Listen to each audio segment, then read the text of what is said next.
Hello, friends. I'm Brian, and this is Gizmo Board Games.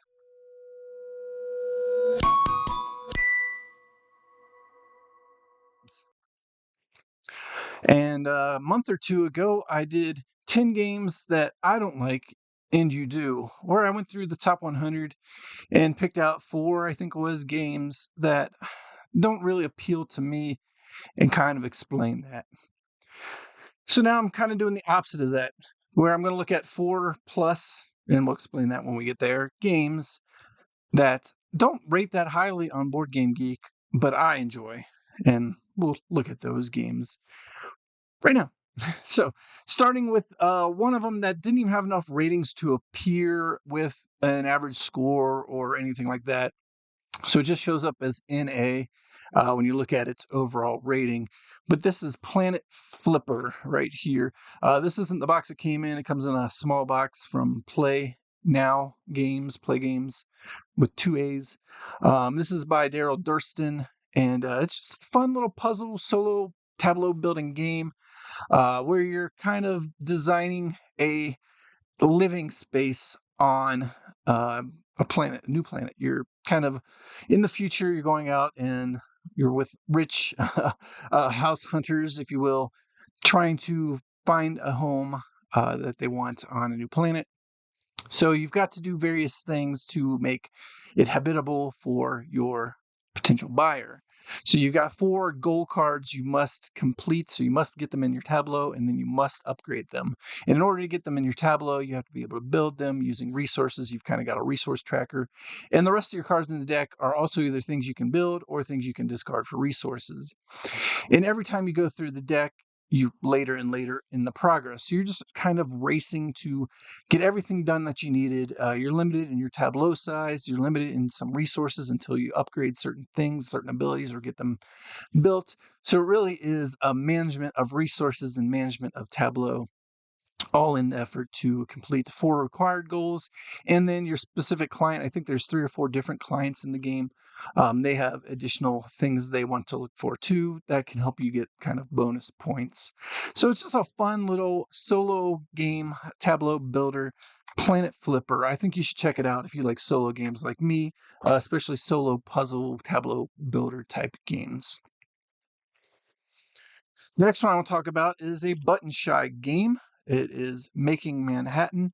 And this one came in at a 5.5 average rating, and it was 10,100 something on the actual ranking list. So well out of the top 100. Which is funny because there's a lot of button shy games that rate much higher that I don't like as much as Making Manhattan.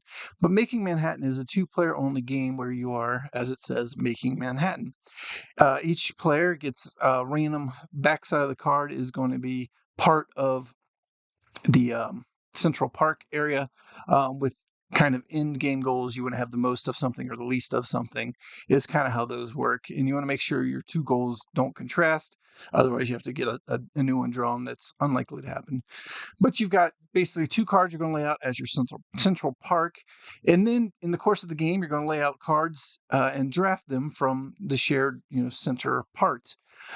So you're going to take turns drafting one card out of the middle and placing it somewhere into your city. You've got 2 spots that are going to be above Central Park, and that's going to be kind of uptown Manhattan. And then 4 spots in 2 separate rows, kind of below Central Park, which is going to be mid Manhattan, and then lower Manhattan. And depending on where you place which card, they're going to have various icons, various scoring abilities based on adjacency or where they're located specifically in your tableau, or where other cards might be situated. So you're trying to score each individual card as well as your 2 original Central Park cards. And all you're doing is taking turns drafting 6 cards to make up your Manhattan, which is going to be that 2x4 grid or 4x2, however you want to look at it. Little grid, which includes your 2 Central Park cards and then the 6 cards you draft. So it plays really quickly and easily, but it's just a lot of thinkiness thanks to all the different icons of the various building types you're building, the different places you can play them. They're going to score differently based on where they are and what else you have around them. Just a lot of fun, simple little 2-player game, Making Manhattan. I feel like it should be rated more highly. The next one I want to talk about is a newer one here. It is NASA, a Stefan Feld game. I really like Stefan Feld, and while this isn't my favorite in the city's collection, it is an enjoyable game. It came in at 5.6 and some change, number 7,000-ish on the ranking on the Board Game Geek list. But I really like this, and it's a re-implementation of Rum and Pirates, which I didn't play, but that's an older Stefan Feld game as well. And in Rum and Pirates, my understanding is basically that sole game is just where you're laying your pirates out in the row and collecting things to score points. And you're doing that in the first half of this game. Well, the first half of each round, I should say. But then he added a whole new second half, is my understanding again, because I haven't played the original, where you're actually taking all that stuff and then you're going out and sailing around these islands, doing things, fighting mobs, collecting locations and resources and everything else like that around this pirate board. So it takes what I understand to be a decently liked Rum and Pirates game and then adding even that much more to it. It's relatively easy to play and teach compared to some of the other ones in the city's collection. And we just had a good time going around pretending to be pirates. And I just really like the two opposite sides of the board. The one side is where you're placing those pirates out in lines from where the last pirate left off. You're taking turns, so you're kind of playing against your opponents and what they might want while trying to build towards setting yourself up for your next turn on this board. But you might want to hold some of those pirates back too for the sailing phase. And it's just a real lightweight but thinky, fun little pirate game. NASA, a re-implementation of Rum and Pirates. And then the fourth one I want to look at is one of my favorite games ever since I first played it, and I never heard of it beforehand. It is Jiangnan Life of Gentry. I've talked about this one numerous times. I have a review of it. You might want to check out here if I remember to put the card in. But this one rates at a 5.6 and some change as well, and it's in the 6,000s on Board Game Geek, but it's in my top 50. It has been since the first time I played it. I'm going to sit down. I just really like this game. It is one of those games that is everything but the kitchen sink game. You are using worker placement, but in order to place workers, you've got a certain number of action tiles that you have in front of you, and you have to use one of the action tiles to go to that worker placement, but you're also going to lose an action tile every time you take a turn and gain resources on that tile. And then at the end of each round, you're going to draft new action tiles to add to your bag, giving you more and more actions and variety of actions and resources. But you're using those actions and resources to go out and collect various bits of art to create paintings or poetry or theater works. And then once you get enough of certain resources to turn them in, you're going to take actions to actually perform those or make those portfolios, whatever you want to recall it. You're going to move it from the I haven't done this side to the I have done this side. And you're going to collect points and ongoing abilities and in the round resources and in the game things as well. And at each place you place your worker on, at the end of the round, they're going to go onto the boat below that column of action.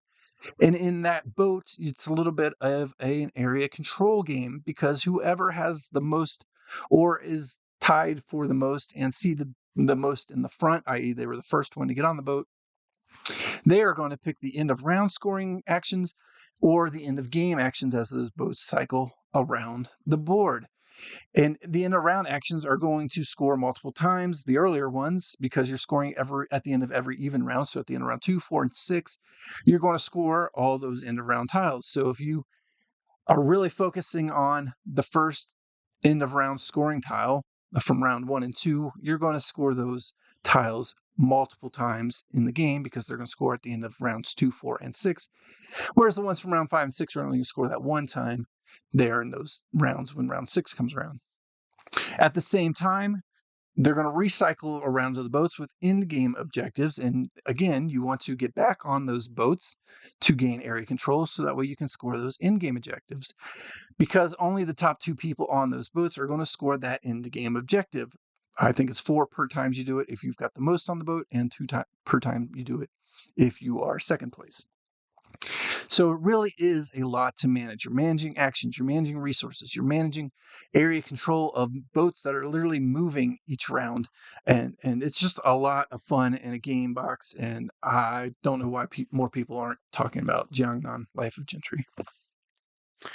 And then the last game I want to talk about is really a set of games that not many people know about. And these are the games that kind of got me in the hobby. And these are tabletop sports game where you're basically simulating actual real life sports or fictional leagues like I play a lot of on the tabletop using dice and cards and lookup books. But the ones I want to talk about specifically, and I've done a designer spotlight on play games before. Recently went to the PlayCon for the second time. These are a lot of solo games. Like if you like sports and you like playing solo, you might want to check out any of these games, depending on your favorite sport. They got baseball, football, basketball, hockey is my favorite one, soccer from Play Games. They've got wrestling. They've got um, what is it, roller derby. They've got smash 'em up car. What is that? Why can't I think of that? But you know what I'm talking about. You drive around the arenas just smashing cars in each other. They've got that. They've got actual racing, like NASCAR style race game. Dodgeball. They've created kind of plays like Dodgeball the movie. Just a lot of different sport and sports related games. They did publish the first game I talked about too, Planet Flipper. So it's not just sports games. They got a few other adjacent games published by different people in their line as well. But I really like the play games of all the sports simulation games I've played.